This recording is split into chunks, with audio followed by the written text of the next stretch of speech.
مع الأخ سيف الرجال فليتفضل مشكورا نسمع هذا النشيد.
نسيم النور يلهو في الحنايا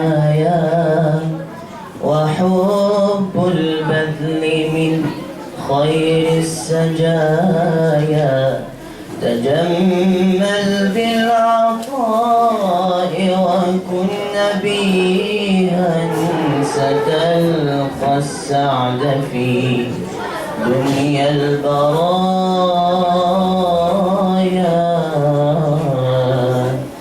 تجمل بالكرام وكن كريما وذر النور في كل الزوايا ولا يشغلك ظل عن ضياء وذر النور في كل الحنايا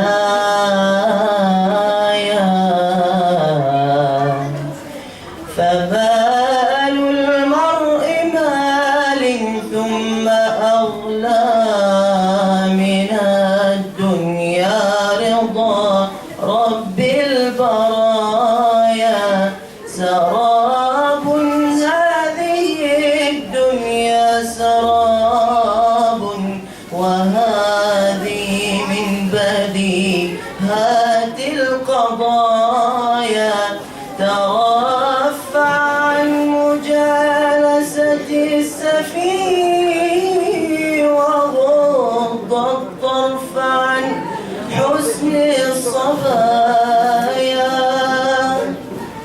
رخيص ذلك الحسن المعرى وأرخص منه مستور البقايا ولكن معدن التقوى أصيل وهذه من عطيات المنايا.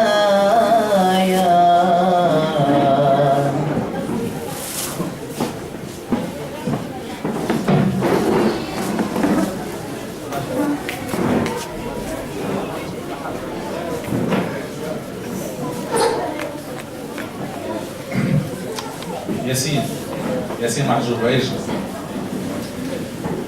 بالنسبة للأخوات اللي يدرسوا في الجمعية فتم تكريم بإذن الله تعالى الأخوات اللي يدرسوا وإن شاء الله يعني هذا في الحال يعني ثم أخت مكلفة بهذا يعني لهذا العلم حتى ما يخرجوش من بعد إلا ما ياخذوا التكريم بتاعهم والجوائز بتاعهم إن شاء الله.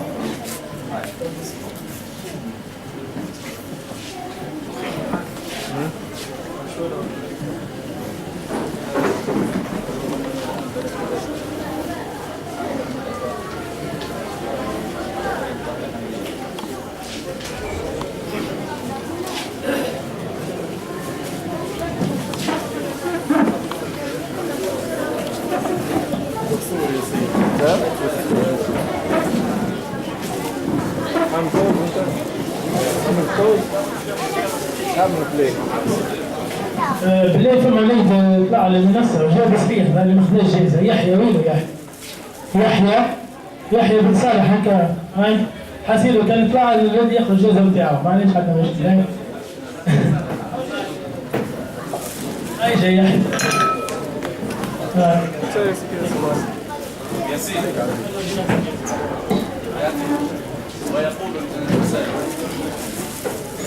أعوذ بالله من الشيطان الرجيم.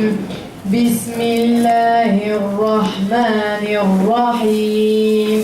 ويقول الإنسان أإذا ما مت لسوف أخرج حيا أولا يذكر الإنسان أنا خلقناه من قبل ولم يك شيئا فوربك لنحشرنهم والشياطين ثم لنحضرنهم حول جهنم جثيا ثم لننزعن من كل شيعة أيهم أشد على الرحمن عتيا ثم لنحن أعلم بالذين هم أولى بها صليا وإن منكم إلا واردها كان على ربك حتما مقضيا ثم ننجي الذين اتقوا ونذر الظالمين فيها جثيا وإذا تتلى عليهم آياتنا بينات قال الذين كفروا للذين آمنوا أي الفريقين خير مقاما وأحسن نديا وكم أهلكنا قبلهم من قرن هم أحسن أثاثا وريا قل من كان في الضلالة فليمدد له الرحمن مدا حتى إذا رأوا ما يوعدون إما العذاب وإما الساعة فسيعلمون من هو خير مكانا وأضعف جندا ويزيد الله الذين اهتدوا هدى والباقيات الصالحات خير عند ربك ثوابا وخير مردا.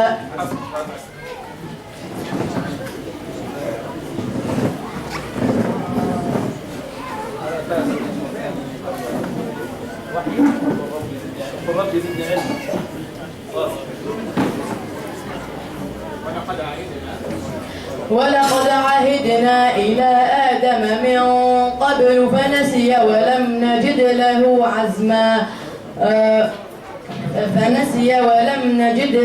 عزما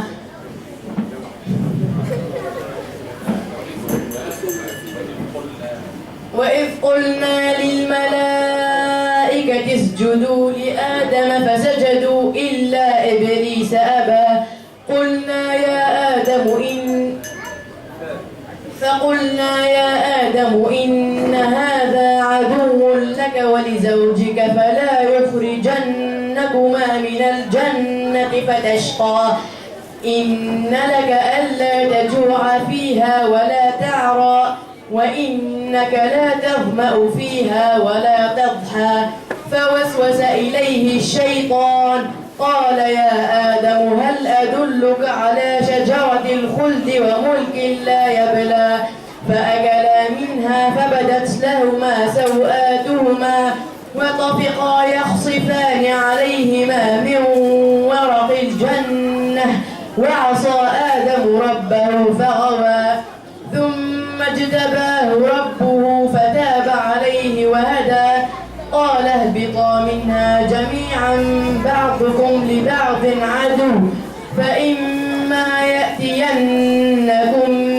مني هدى فمن اتبع هداي فلا يضل ولا يشقى ومن أعرض عن ذكري فإن له معيشة ضنكا ونحشره يوم القيامة أعمى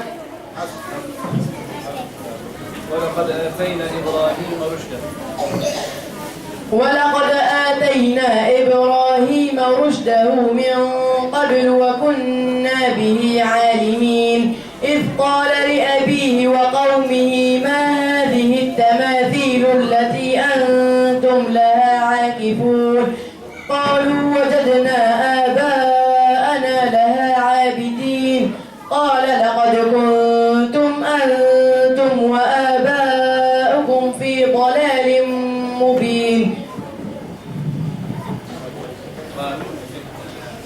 قالوا أجئتنا بالحق أم أنت من اللاعبين قال بل ربكم رب السماوات والأرض الذي فطرهن وأنا على ذلكم من الشاهدين كيف تقف على فطرهن عودة عليها قال بل ربكم رب السماوات والأرض الذي فطرهن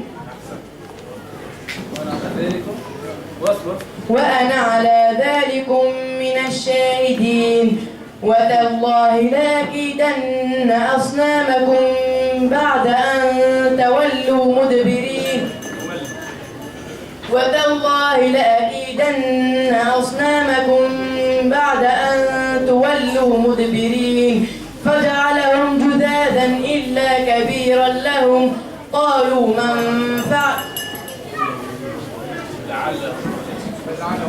فجعلهم جذاذا إلا كبيرا لهم لعلهم إليه يرجعون قالوا من فعل هذا بآلهتنا إنه لمن الظالمين قالوا سمعنا فتى يذكرهم يقال له إبراهيم قالوا فأتوا به على أعين الناس لعلهم يشهدون قالوا أأنت فعلت هذا بآلهتنا يا إبراهيم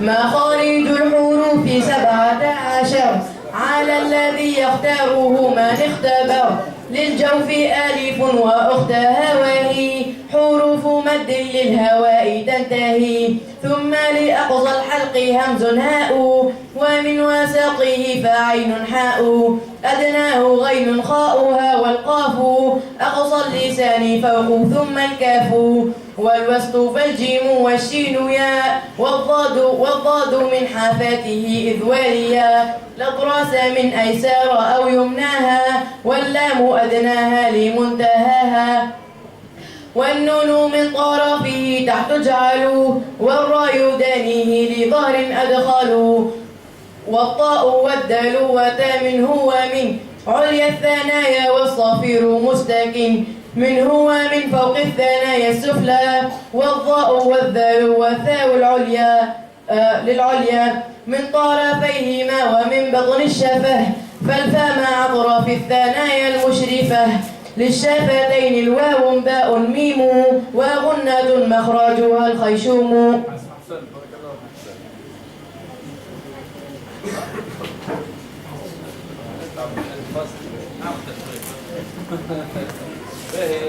ياسين خلي يعطينا حديث عن عن عائشة رضي الله عنها قالت قال رسول الله صلى الله عليه وسلم الماهر بالقرآن مع السفرة الكرام البررة والذي يقرأ القرآن ويتتعتع فيه وهو عليه شاق فلو أجرى رواه البخاري ومسلم. بارك الله فيك ياسين. إذا سنواصل مع الأسئلة الموجهة للحاضرين. نسمع السؤال جيدا وكالعادة اللي يجاوب سيتحصل على جائزة. السؤال الأول يقول من هو من أئمة القراء ولكن كان أصما لا يسمع إلا القرآن. سبحان الله. هو من أئمة القراء ولكن كان أصما لا يسمع إلا القرآن. حتى الكبار نجم يجاوبوا على السؤال.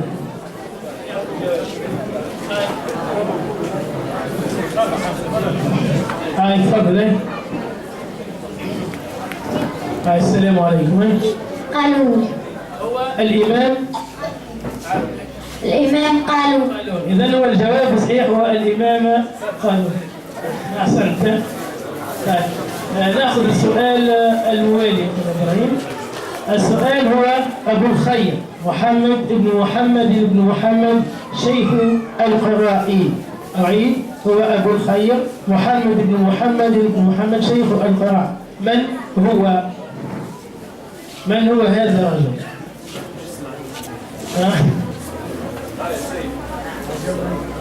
معروف جدا يعني هو أبو الخير محمد بن محمد وهو شيخ القراء. اللي يعرف يفضل. أيش؟ تفضل. السلام عليكم. السلام عليكم. جواب. ابن الجاه. تعرف جوابه ولا؟ ابن الجزائر. ابن الجزائري. أحسن. خبز. هو محمد بن الجزري اللي كان ابن ياسين يقرأ من خارج الحروف المنظومة الجزائرية، هذه المنظومة اللي فيها علم تجويد القرآن. ناخذ سؤال جديد. ما هي السورة التي تلقب بسورة العقود؟ هاي سورة العقود. فماش مع أخي محمد. هاي سيارة فماش استقبل معتز جديدة معتز. فماش كل أخ يعرف الجواب. السورة التي تلقب بسورة العقود. شكون يعرف من الصغار؟ اسمع، اللي خذا جائزة وأنت مش تاخذ جائزة. أيوه. هاي جميل. خليها معتز. سنة شوي. شاتك أول شيء لا تأتي. أحسن. إذن الجواب سامحني. هي سورة المائدة. أحسنت. إذن سورة المائدة. محدث لا كتاب جاوب شاف كم كتاب. اسمعني، خاصة المتسابقين ما نعرفش نخلوهم المسابقات. ناخذ السؤال الرابع يعني باين. هو أقرأ القرآن في 40 سنة لأجل حديث. أقرأ يعني علم القرآن لمدة 40 سنة من أجل لأنه سمع حديثا يقول حديث خيركم من تعلم القرآن وعلمه. هذا رجل اسمع حديث الرسول صلى الله عليه وسلم الذي يقول فيه خيركم من تعلم القرآن وعلمه. فجلس 40 سنة يعلم القرآن من أجل هذا الحديث. بقي كل شيء. أي جبت. من هو؟ أي شيء؟ أي شيء؟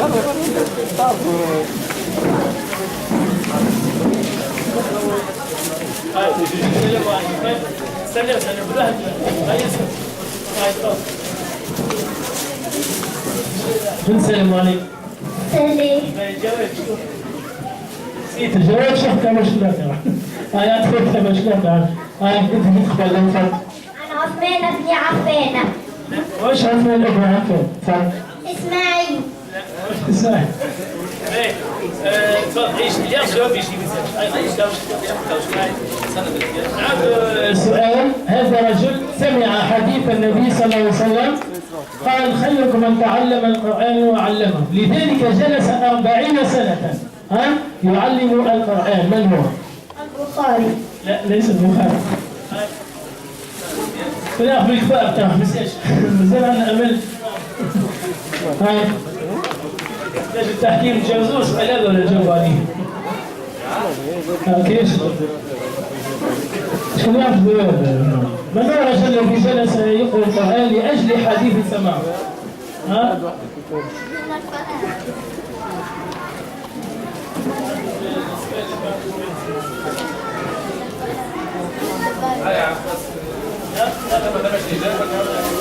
ناخذ حاول تبحثوا عن هذا الجواب. ناخذ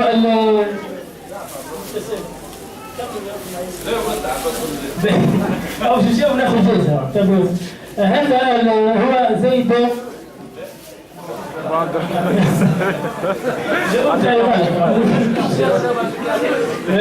جاب سلام أبو عبد الرحمن السلمي.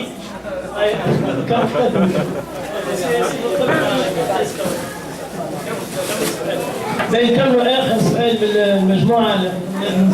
من هو الصحابي الوحيد الذي ذكر اسمه في القرآن؟ الصحابي هذا اسمه تذكر في القرآن، من يعرف؟ هيا ايش؟ البغاء شو اسمه؟ يوسف. هيا السلام عليكم. السلام عليكم. شو اسمه الجواب؟ أبو بكر الصديق. مشكلة. ايش شو من الناس؟ هاي بنت. هاي ايش اللي محتاج صغير يخرج ما عادش يطلع.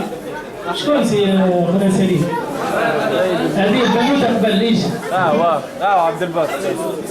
عبد الباسط. لا اللي هذا شو قبل؟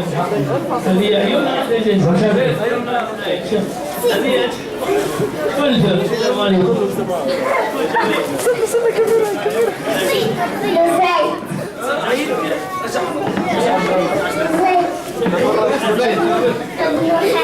هو زيد بن حارثة والجواب صحيح. هاي نكمل مع المتسابق الأخير. الآن نواصل مع آخر متسابق في المجموعة. هم متسابقين يعني من نوع خاص. يعني الثاني أخونا يعني معتز بن صالح تفضل بحدنا. اختبر في القرآن مع التلاوة وكذلك في المنظومة الجزائرية على ما قلت. حاولوا سيارة اسمه العظم من البيت. تفضل. واذكر في الكتاب إبراهيم.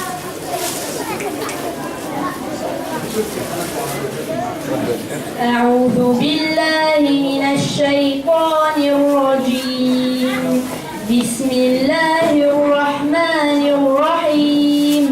واذكر في الكتاب إبراهيم إنه كان صديقا نبيا إذ قال لأبيه يا أبت لم تعبد ما لا يسمع ولا يبصر ولا يغني عنك شيئا يا أبت إني قد جاءني من العلم ما لم يأتك فاتبعني أهدك صراطا سويا يا أبت لا تعبد الشيطان إن الشيطان كان للرحمن عصيا يا أبت إني أخاف أن يمسك عذاب من الرحمن فتكون للشيطان وليا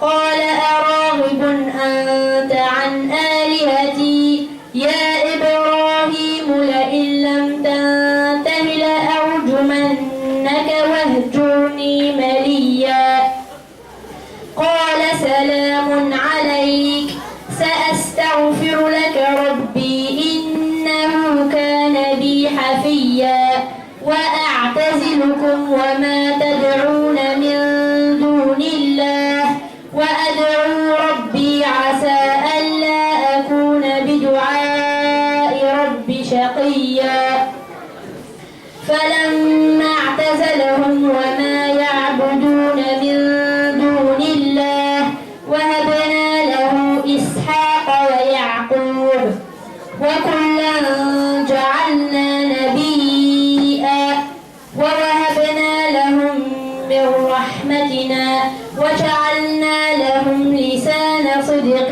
عليا واذكر سورة طه إنما إلهكم الله.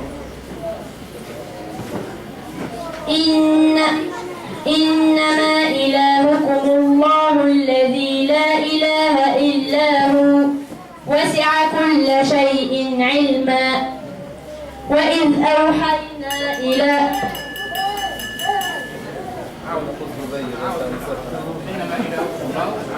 إنما إلهكم الله الذي لا إله إلا هو وسع كل شيء علما.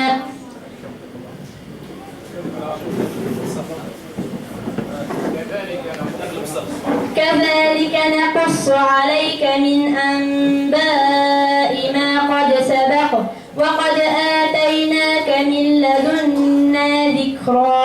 من أعرض عنه فإنه يحمل يوم القيامة وزرا خالدين فيه وساء لهم يوم القيامة حملا. يوم ينفخ في الصور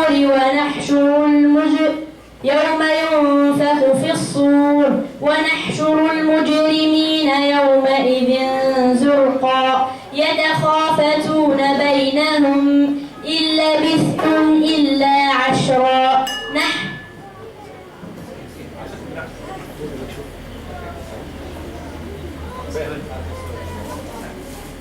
نحن ما أرسلناك إلا رحمة للعالمين صلى الله عليه وسلم.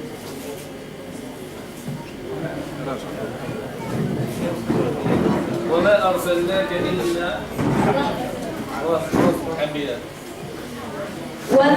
أرسلناك إلا رحمة للعالمين.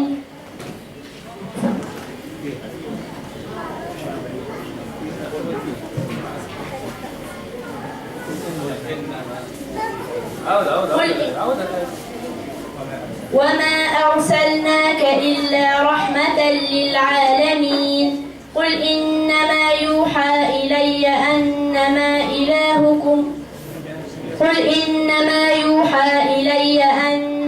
إلهكم إله واحد فهل أنتم له مسلمون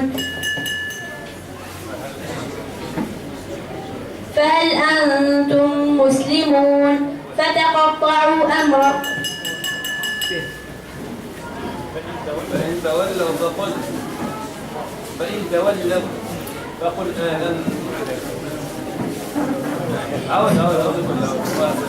وما أرسلناك إلا رحمة للعالمين. قل إنما إلهكم الله قل إنما يوحى إلي أنما إلهكم الله الذي لا إله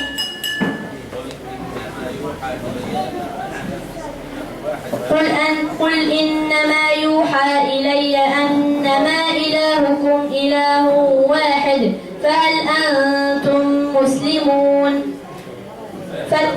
فإن تولوا فقل آذنتكم على سواء وإن أدري أقريب أم بعيد ما توعدون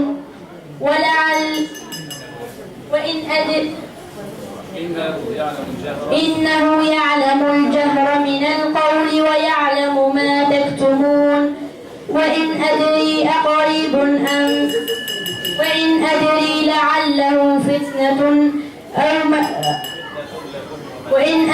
لعله فتنة لكم أو ومتاع إلى حين. قل رب احكم بالحق وربنا الرحمن المستعان على ما تصفون.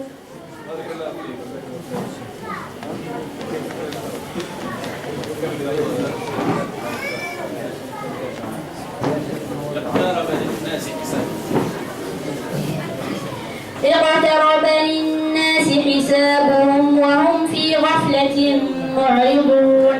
ما يأتيهم من ذكر من ربهم محدث إلا استمعوه وهم يلعبون لاهية قلوبهم وأسروا النجوى الذين ظلموا هل هذا إلا بشر مثلكم أفتأتون السحر وأنتم تبصرون. قال رب يعلم القول في السماء والأرض وهو السميع العليم. بل قالوا أضغاث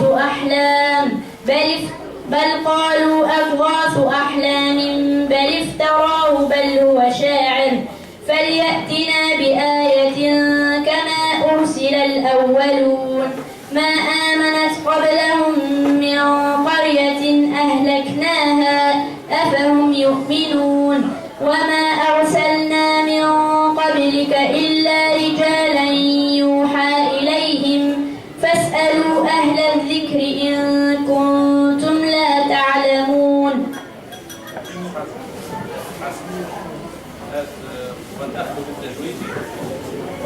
والأخذ بالتجويد حتم لازم من لم يصحح القرآن آثم لأنه به الإله أنزلا وهكذا منه إلينا وصلا وهو أيضا حلية التلاوة وزينة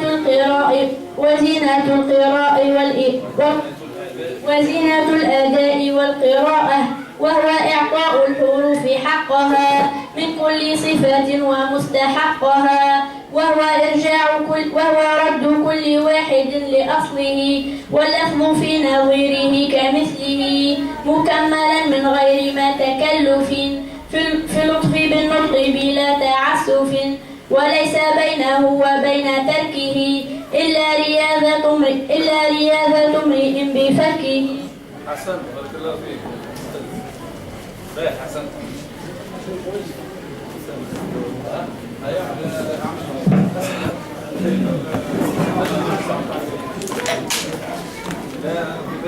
السلام عليكم. أنا شوية جوائز ما مش كملوهم. يعني نحاول نسمع سؤال بلا خاصة الأطفال اللي أول مرة يجينا، ماذا بينا كل طفل دخل هنا بحذانا يتجازى معاه، فهمنا؟ خاصة الأطفال اللي أول مرة يجينا. بين المسابقة هذا أربعة. بين فما زوج مسابقات إن شاء الله مع بعض. السؤال الأول تعدى.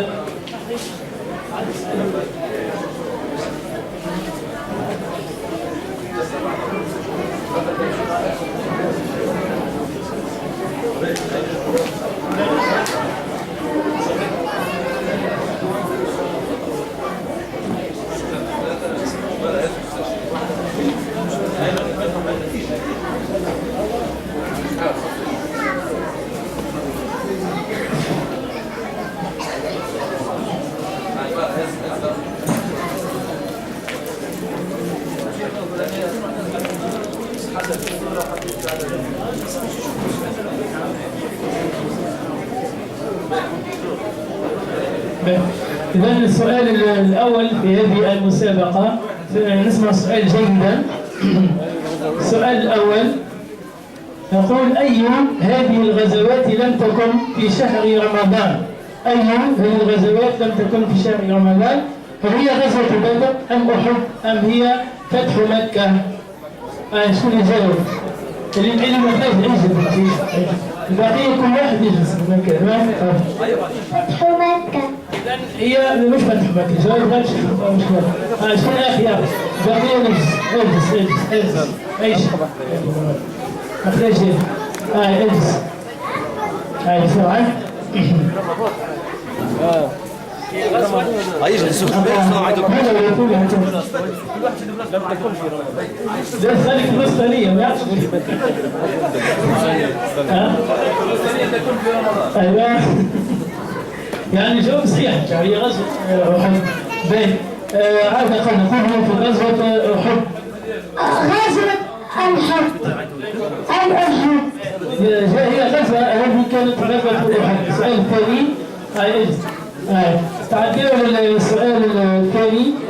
هي معركة انتصر فيها المسلمون في شهر رمضان وقائدهم المظفر قطز. اسمه المظفر قطز.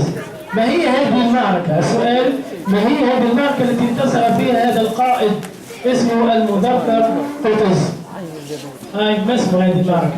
معركة ايش؟ ماذا بين الجمل ما مشيت عين جالوت. طيب جواب صحيح، هي معركة عين جالوت. نعم أنتم مكتوب الجواب.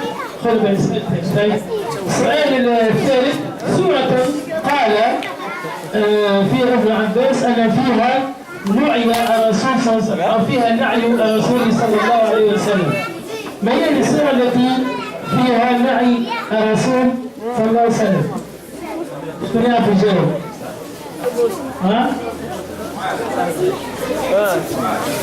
شكون جاوب؟ شكون ما ياخذش الجائزة؟ شكون الصالح اللي دخل ما ياخذش الجائزة؟ حاول يجاوب. شكون ما ياخذش الجائزة من الأطفال اللي جاء؟ شكون؟ خونا سليم شكون الجائزة؟ المتسابقين لا اجلس المتسابقين في المسابقة الرسمية ولا مش؟ عندها مسابقة هذه. ايش حضر ايش حرف باقي البيس كل ايش يلا جواب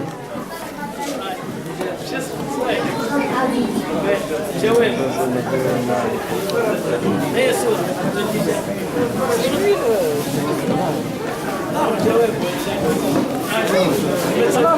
نعم لا ايش الجواب ايش خطة وشلون لا ممكن هو شارجة انت شك ولا لا؟ سورة النصر. سورة النصر الجواب صحيح. خذ جيزة نتاعك باقية لك جيزة ولا بل جيزة ولا لا؟ لا اللي خذا جيزة ما عادش نعرف. لا أعطيك مشكلة لا اسمعني اللي خذا جيزة ما عادش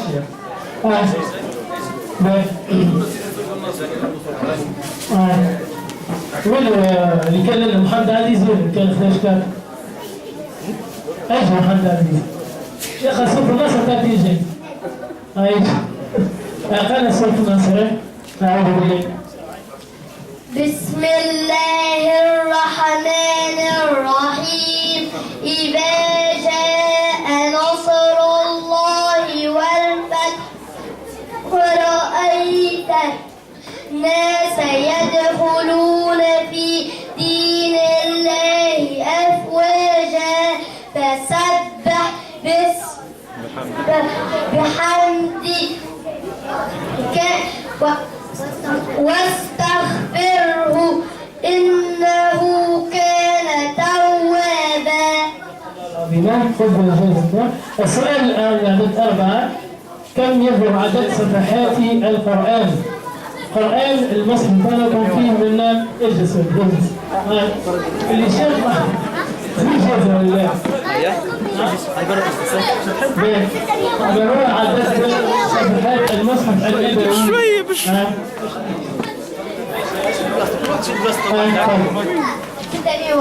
الجواب بتاعك هي 604 صفحة. تفضلي خذي جيبة ولا خذ جيبة بتاعك.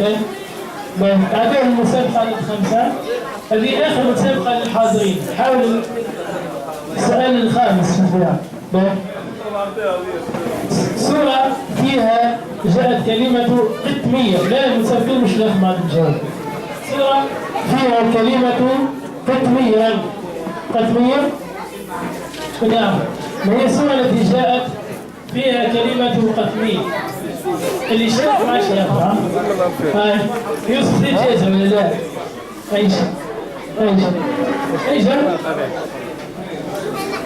جايزة ولا تفضل. سورة فاطر الجواب صحيح. وين اخونا عام؟ اعطيه جايزة ويوسف اعطيه كابة شوكولاتة. متعدين المسابقة ابراهيم عدد 5. الآن ما هو معنى كلمة قتمية؟ ايش معناها كلمة قتمية؟ ما هو معنى كلمة قتمية؟ ماذا تعني هذه الكلمة التي جاءت في القرآن؟ تخيل أي كلمة شفناها في القرآن ما نعرفش المعنى نتاعها نحاول أن نبحث عن المعنى نتاعها. أيضا تفضل.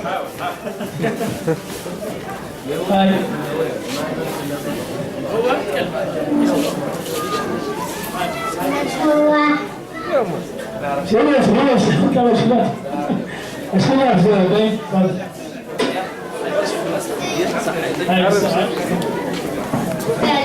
لا قتمية مش ثلج. لا ايش انت؟ هذا ايش قول بعد انت. قشرة الثلج. هو قشرة نار. الجواب صحيح. القشرة بتاع التمر يسمى هو قشرة نواة التمر. واضح؟ الله نعتبره الجواب صحيح. قشرة نواة التمر. القلوب بتاعت شبدها تسمى القطمية. ما هو الآن معنى النقير؟ النقير أو شكون الصيغات المخرجة جاهزة؟ حاول يجاوب. هاي يا جماعة، هاي. نعم. يقول سليم فماش من شكون ساعات مش يكونش كلام. هاي. ما هو معنى النقير؟ هاي باللول خلي شيء مشكلة في الدين. وش يعرفوا؟ أيوة. داخل قلب التمر. داخل قلب التمر. داخل قلب التمر. هاي اللجنة كنا مثلا. داخل قلب التمر. هاي تفضل. داخل جيدة هي النقطة التي كما مكتوب على الجواب، هي التي خلف النواة. نعم. ومنها تنبت النخلة. ما هو معنى الفتيل في قوله تعالى ولا يظلمون فتيلا؟ في الجواب ما هو معنى الجيزة ولا يعود؟ أي شيء طبعا بكم شيخ خف تثبتوا المسافرين في الجيزة ولا هاي حقيقة عندنا شو المعنى اللي في كلمة يعني قلنا فتيل؟ ها؟ فتيل شو الفتيل؟ نعم؟ لا مش استنى ايش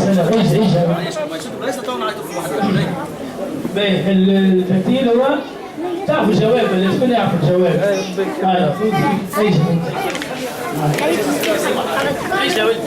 لا يصابون فيها قليلا. لا ايش ايش خذ شوكولاته انت بنتي؟ تحفظ الصورة القرآنية انت آيات هذيك ايش؟ أخذنا صورة خلصيتهم عند فلان. شو يعرف الفتيل ما هو؟ ايش اخذ؟ شو صورة تحفظها بالبيت؟ صورة أي صورة تقرأها في سعيد؟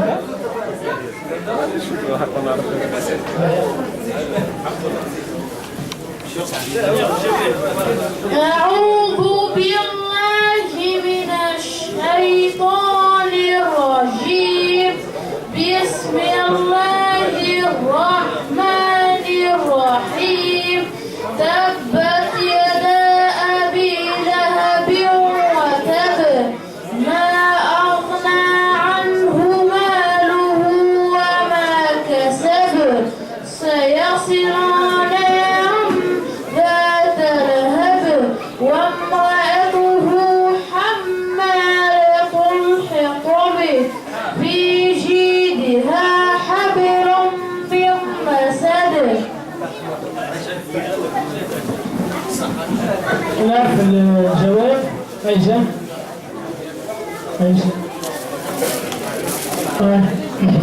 يكون في شق النار. الجواب صحيح. نعم الفتيل هو يكون في شق النواة. أحسن فوق الجيف بتاعك بعدين السؤال الرابع. ما هو معنى كلمة النجم في قوله تعالى والنجم والشجر يسجدان؟ إذا قال تعالى والنجم والشجر يسجدان ما هو قول معنى كلمة النجم؟ بالإيمان شو مخرج في المجموعة هذه؟ في المجموعة هذه شو مخرج؟ أي شيء أيش؟ استنى مش إيش راح في مكان أي شيء بالضبط. استنى اللي يعطي حد راح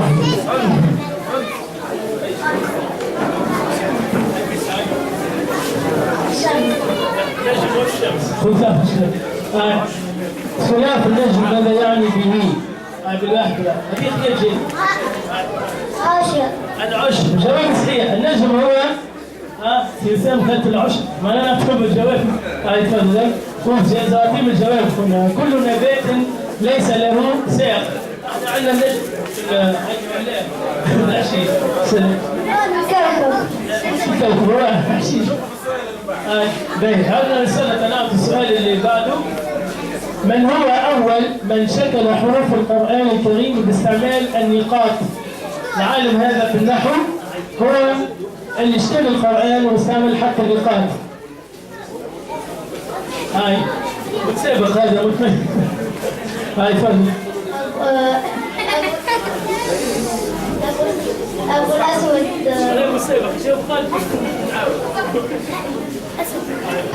أبو الأسود جاوب ايش كمل بتسابق ليش في جائزة في جائزة ما شاء في جائزة ايش كلمة في جائزة حصان كل من ياخذ جائزة بسرعة كلمة تؤل أبو الأسود الدؤلي والجواب يعتبر صحيح. بالسؤال عدد الهوى زد على جوائز باهي. هاي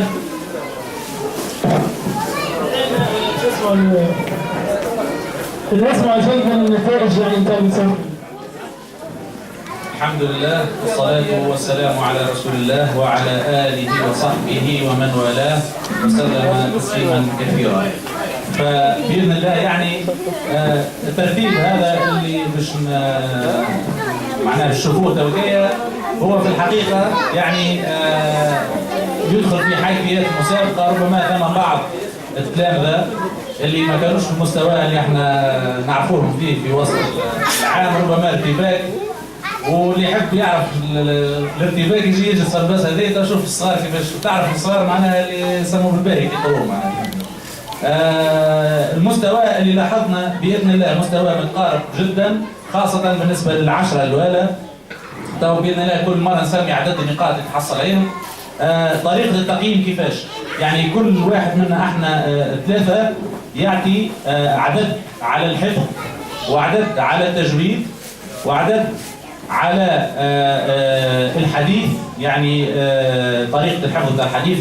ثم بعد ذلك كل واحد فينا يعني يكون عنده مجموع ونجمع النقاط هذيك، يعني النقاط باش تكون في فوق ال 100 معناها في الأرض. طيب إذا كما حكينا يعني بالنسبة حتى باش نسمع الرتب، لكن زاد ركزوا مع عدد النقاط باش تعرفوا اللي المستوى متقارب. ربما الخمسة مراتب الاخرين هم اللي متباعدين. باهي احنا بالنسبة للقاعدة اللي عندنا في المسابقات هو كونه بطبيعة الحال نولوا عناية كبيرة ياسر للمواظبة وللحضور. فلذلك يعني مش يكون المنافسة مش يكون بين ال 14 اللي طلعوا لهنا ما عدا براءة بن شيخ لأنها ما كانش معناها تحضر معاهم في وسط العام حتى يعني يكون ثم عدل. ثم عندنا ياسين ومعتز هذوك متسابقوا يعني مع بعضهم زوز لأنهم صنف خاص. فأول ما ندعو براءة بن شيخ. براءة بن شيخ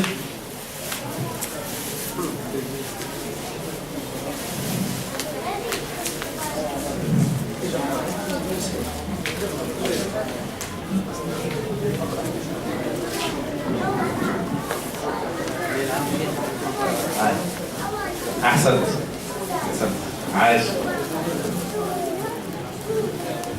قال النبي صلى الله عليه وسلم: من اصطنع إليه معروف فقال جزاك الله خيرا فقد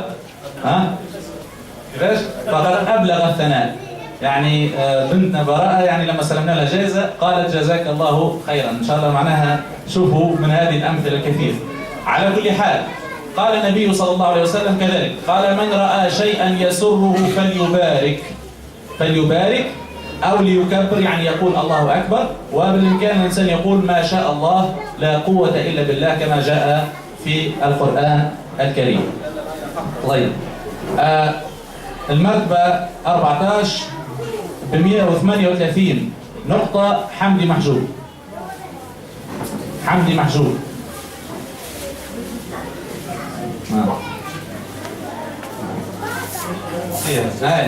نبدأ من هاي حمدي أحسنت.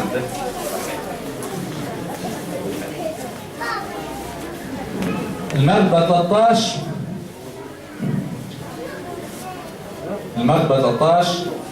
139 نقطة أيوب بن صالح. أيوب هات.